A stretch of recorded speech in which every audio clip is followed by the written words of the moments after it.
We're thrilled about many potential new stories that our guests could experience at Walt's original theme park, including the opportunity to embark on all-new Avatar adventures with a visit to the world of Pandora. You've heard me mention before our intention to bring Avatar to Disneyland, and our Imagineers have been hard at work dreaming up what guests might expect. And today I'm excited to give you a first look at the creative inspiration for this possible new destination. We just got our first official look of the potential new expansion coming to the Disneyland Resort in the form of Pandora, the World of Avatar. And this time, it looks like we're looking at Avatar 2. Yeah, and this is gonna be beautiful if it comes to fruition. Yeah, so Disney has had a wishy-washy nature about them over the last several years. And I think they're starting to realize that that's not going to work forever. Yeah, it's always blue sky at the big D23 events, and I think people are getting sick and tired of that. Yeah, so I think they're realizing they need to have more concrete, solidified plans. So it looks like they're starting off with Pandora, which is great because if you have been to the Walt Disney World Resort in Florida and checked out Animal Kingdom, the World of Pandora there is debatably one of the most beautiful individual theme park lands that has ever been created. Yeah, it was absolutely incredible. It opened up in 2017. It was hugely successful. Since its opening, we've seen a sequel film to the original Avatar come out with The Way of Water. It is also one of the highest grossing films of all time alongside the original. So I can see them going all in on a brand new expansion. And they're looking at the Disneyland Resort for that. I mean, they have 12 parks, but they're looking at the US for the sequel. So for those of you who are not familiar, the Pandora World at Animal Kingdom includes two major rides, which is Flight of Passage, which is like a simulator ride where it looks like you're flying on the back of a banshee all around Pandora. It's beautiful. I cried the first time I rode it. Oh, yeah. And subsequently a few times after. The other ride is the Navi River Journey, which is a very chill boat ride through what a nighttime landscape would look like going through Pandora. Mm-hmm. Again, absolutely beautiful. Pretty much all practical sets. One huge animatronic at the end that you can't miss. But it looks like those will not be replicated for this, which a lot of the time Disney kind of likes to clone things. They do. I mean, they literally put an exact clone of Galaxy's Edge in both of their resorts. I mean, it makes sense. I get it. I mean, you can actually see a decent number of clones around the world. Yeah. But I like the idea of doing something different because then it entices people to visit both resorts. Yeah, and the Avatar franchise is hugely successful. I mean, they've got plans in the works for multiple more movies. Yeah. James Cameron is a brilliant director, and, yes. and the movies are fantastic if you've never seen them. And he's worked hand in hand with Disney to bring the original Pandora to life, so I'm sure that he is involved with this expansion. Well, and I think that plays a role in like the success of these lands, because when you have the person who has the most heart and soul invested in the project, like think about Harry Potter and J.K. Rowling being involved in that. Like they are going to make sure that corners are not cut. Yes. And that things are pristine, that they are true to the story.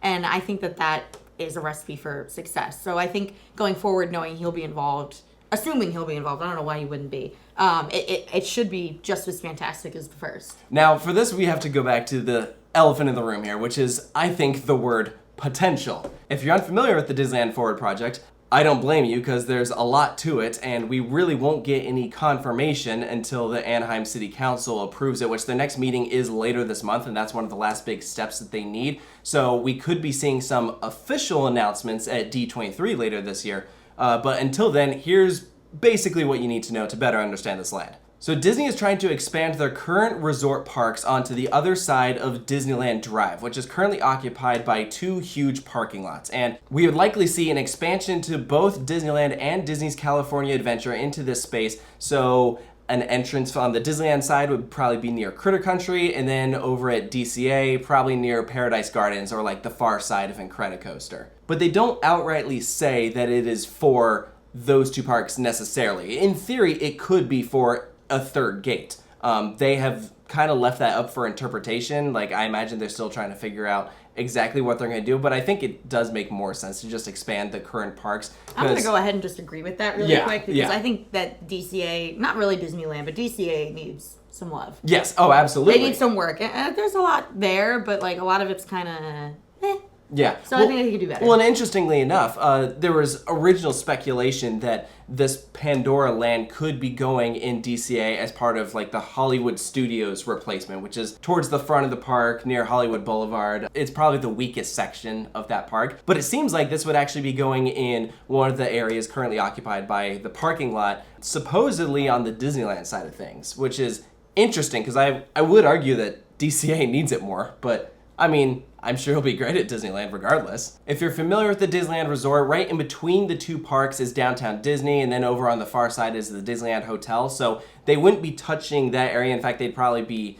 expanding it, if anything, as opposed to removing it, but the park expansions would be on either side. And they released a graphic that shows how they could be using that space to include new attractions. They talked about potential new lands such as like Wakanda or Toy Story, Frozen, Zootopia, all properties that I think would be very well received at the Disneyland Resort because they're not really represented at the moment. Something interesting that they noted is that because of noise, they aren't going to be planning any outdoor attractions, aka like outdoor roller coasters. Everything would have to be enclosed in some sort of way. Like Tron would be okay because there's like a canopy over it, which should be interesting. It means that we won't be seeing another ride like Incredicoaster or Big Thunder Mountain at the resort. Well, and I get it because it's a totally different landscape there compared to like Walt Disney World. Like Walt Disney World was built with the idea of like massive success in mind, whereas Disneyland, it was like they didn't know. Yeah. They didn't know what was going to happen, and like, you know, you could build anything on the Walt Disney World property, and there's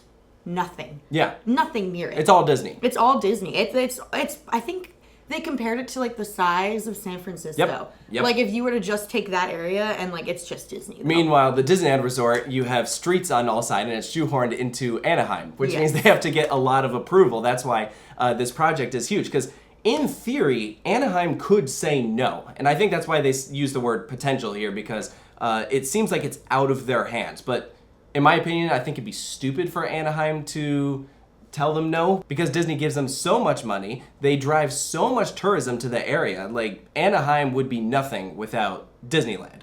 So I feel like it makes sense. Well, also, I think that Disney must have like an inkling that they already know they're going to get a yes, because it would be equally stupid for them to release all this to then have to say JK. So they must have like a idea that it's probably going to be a yes, but they have to, like, for legality, can't say definite until the official call has been made. Well, and that's why they say that this concept art is not 100% what we are going to for sure see. Like, I imagine there will be changes to this, but this gives us our first real idea of what this land could look like, and I feel like it is super promising. I think it's beautiful. I mean, obviously, The Way of Water was another beautiful movie in the Avatar series, and it's different from the first one because it's a totally different landscape. You're working with water instead of like in the trees and the mountains and everything, and it features what looks like an outdoor boat ride, which is very cool, because the thing is, you don't always necessarily have to like put everything indoors because the land outside is already so beautiful. It makes sense that they would put some kind of boat ride outside. But you can see the structure on the far side with all these waterfalls and rock work. I mean, there could easily be a show building back there. So there very well could be another attraction there. In fact, I would suspect that there will be 2 rides in this. Even Galaxy's Edge has 2 rides. I feel like it'd be unfortunate if there was only 1, although I know they have done that before because Zootopia just has 1. Yeah, the thing that leads me to believe that there's a chance it could just be 1 is that they keep using the word experience when talking about Pandora. So I could see them using it as a place to just put in that boat ride where, you know, it's kind of like, I think like Tom Sawyer Island, where you like get on the thing and it takes you to like an island and you can hang out. It's more just like, be in this area and enjoy the beauty. There's a chance it could be like that. There's also a chance it could start off that way. And maybe it just starts with 1 boat ride and then they build it with expansion in mind. It really just depends on placement, how this land fits in. I know the current Pandora Animal Kingdom is about 12 acres of land, so it'll be interesting to see how much they take up here. One more thing I want to mention here is that this is obviously a huge investment on Disney's part, and they specifically cited that over the next 10 years, they are budgeting $60 billion in new investment into their properties. So That's like way more than I have. yeah, it's, just literally. They do say about half of that is going to be for the park specifically, and if you were to split that evenly among the 12 parks, which it won't be, that's not how it works, but it would be about $2.5 billion per park. And I know that for the Disneyland Forward project, they specifically said that they'll be spending at minimum $1.9 billion. And that's just for attractions, so like parking upgrades and road infrastructure is not included in that number. You can do a lot with that much money. Yeah. I think the future of the Disneyland Resort is bright, but we definitely will just have to wait and see what the Anaheim City Council says. Assuming that we get the green light, then I think this upcoming D23 is going to be pretty exciting. I'm definitely over this all the blue sky concepts. So We might do this. We have ideas, but like they're probably not gonna happen. Yeah, and stuff might change. So I'm hoping that we get some concrete announcements, and I think we will be seeing that. Josh D'Amario specifically said that they are turbocharging Disney over the next 10 years. So let us know down in the comments below what you think of this potential expansion to the Disneyland Resort, what you think of this brand new concept art, and of course stay tuned for more here at Coaster Studios, and we'll see you next time.